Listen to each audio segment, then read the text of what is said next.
లేకపోతే రౌడీజం చేస్తున్నారా అనేది అర్థం కాని పరిస్థితిలో ఉన్నాం. ఇవాళ పార్లమెంట్ ఏమి మీ జాగిరి కాదు, ఢిల్లీ ఏమి మీ జాగిరి కాదు.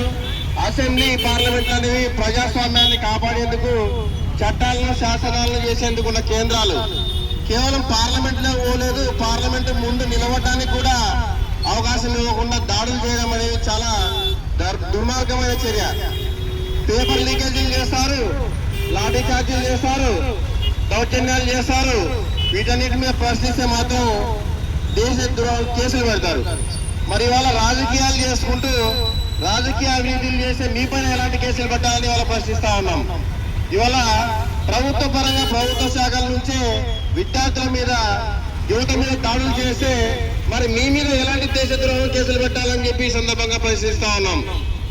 నిజంగా ఈ నరేంద్ర మోడీ గారు మన్ కీ బాత్ అని, పరీక్ష పే చర్చ అని కార్యక్రమాలు పెట్టి ఈ దేశం మొత్తం వర్ధిల్లుతోంది, ప్రపంచం మొత్తం భారతదేశం వైపు చూస్తోందంటే కేవలం పరిపాలన చూసి కాదు, ఇట్లాంటి దాడులు చేస్తున్నారని చూస్తుందని నరేంద్ర మోడీ గారికి సందర్భంగా తెలియజేస్తా ఉన్నాం.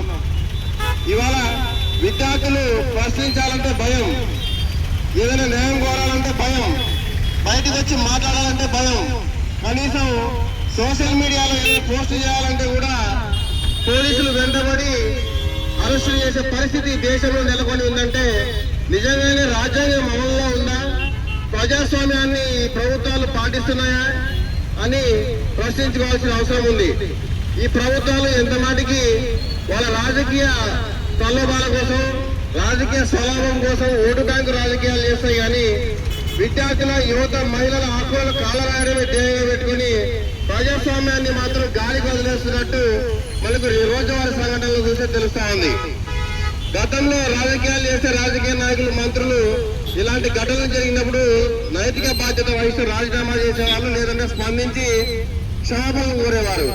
కానీ నేటి పరిస్థితి దానికి భిన్నంగా, మేము రాజకీయం చేస్తే ఎవరు మాట్లాడకూడదు, మేము ఏం చేసినా ప్రశ్నించకూడదు, ఏం చేసినా చూస్తూ ఉండాలి, మౌనంగా ఉండాలి అనే స్థాయికి దిగజారి ఈ నీతి లేని రాజకీయాలు చేస్తున్నటువంటి ప్రభుత్వానికి కాలం చెల్లి రోజులు దగ్గరలోనే ఉన్నాయని తెలియజేస్తూ, ఇప్పుడున్న విద్యార్థులు, యువతనే రేపు 2029 ఎలక్షన్లలో ఓటేసేది కాబట్టి బీజేపీ ప్రభుత్వాన్ని, కూటమి ప్రభుత్వాన్ని ఇంటికి పంపే రోజులు దగ్గరలోనే ఉన్నాయని తెలియజేస్తున్నాను.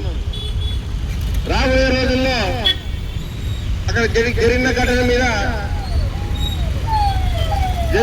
మీద నిష్పాక్షికమైనటువంటి విచారణ చేపట్టాలి.